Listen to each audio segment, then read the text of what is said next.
Imagine a tiny piece of plastic that can make you spend hundreds, thousands, or even millions of dollars without carrying a single banknote.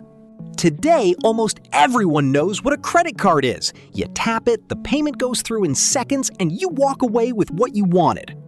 But this simple piece of plastic completely changed the way the world spends money. Because before credit cards, buying something usually meant one thing: you needed the money in your pocket. If you didn't have enough cash, you simply couldn't buy it. Then someone had a strange idea. What if people could buy something today and pay for it later? It sounds simple now, but at the time, this idea was revolutionary. For centuries, people had borrowed money from individuals, merchants, and banks. But borrowing was usually complicated. You might need paperwork, a personal relationship, or someone willing to trust you. There was no simple card you could carry in your wallet and use almost anywhere. Then, in the middle of the 20th century, something changed. A new kind of payment card began appearing in America. One of the earliest major examples was the Diners Club card. The idea was surprisingly simple. Instead of paying the restaurant immediately with cash, customers could use a card and receive a bill later. And suddenly, buying something without paying for it immediately became much easier. But this was only the beginning. Banks quickly realized that these cards could become something much bigger. They didn't just want people to use cards at a few restaurants. They wanted people to use them everywhere. At stores, at hotels, at gas stations, and eventually almost anywhere people wanted to spend money. But once banks realized how useful these cards could be, the real revolution began. Banks had discovered something incredibly powerful. The card connected customers, businesses, and banks in one simple system. The customer got what they wanted, the store made a sale, and the bank handled the payment. And for customers, the biggest change was simple. They no longer needed to carry all the money with them. One small card could suddenly unlock a huge amount of purchasing power. And this is where credit became much more powerful than ordinary payment. The bank wasn't simply helping you pay, it was giving you access to money you could use now and repay later. That one idea changed consumer behavior forever. People could now buy things immediately instead of waiting until they had saved enough cash. The old question was, can I afford this right now? The new question became, can I pay for this later? And businesses loved it. Because when paying became easier, people often became willing to buy more. More spending meant more sales. And more sales meant more transactions flowing through the banks.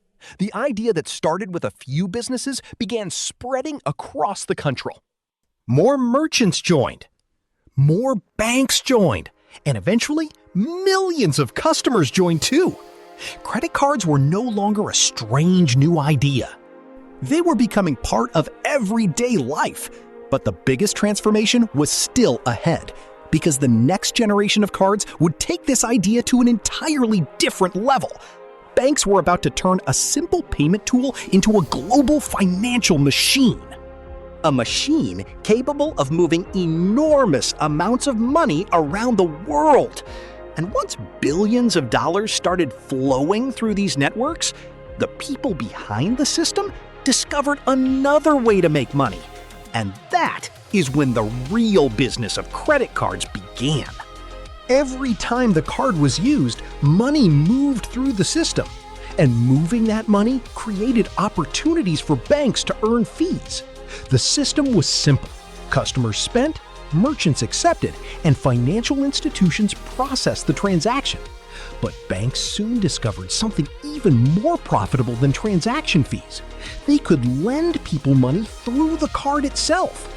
Instead of giving you cash directly, the bank gave you a line of credit. Think of it like a bridge between the money you have today and the money you will earn tomorrow. You could cross that bridge whenever you needed something before payday. But of course, every bridge has to be crossed back. And eventually, the bill arrives. And this is where another powerful idea entered the picture: interest.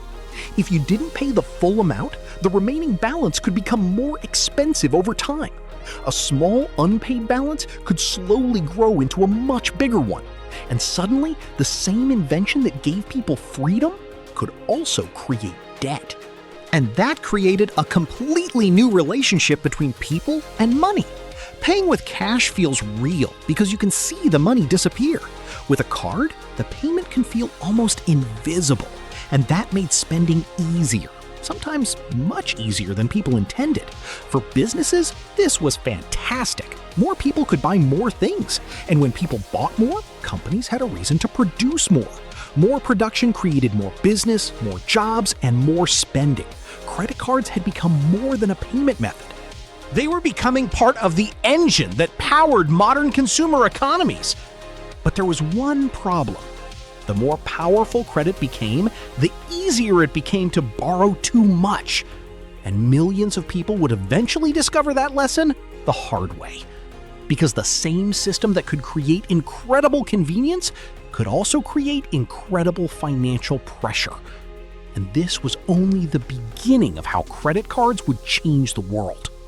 Today, the credit card is far more than a piece of plastic. It has become a gateway to shopping, travel, housing, transportation, entertainment, and almost every part of modern life. It connects millions of people and businesses to the same financial system. But like every powerful invention, it has two sides. Used responsibly, credit can give people flexibility, convenience, and access to opportunities. But when spending gets out of control, the same card can become a trap. In other words, a credit card can be a key, or it can become a chain. From a simple idea in a restaurant to a system moving trillions through the global economy, the credit card changed the meaning of money itself. And that is how a small piece of plastic became one of the most powerful financial inventions in history. It didn't just change how we pay, it changed how we borrow, how we spend, how businesses grow, and how the modern economy works. But the next time you tap your card, remember this: you're not just making a payment, you're using a system that changed the world.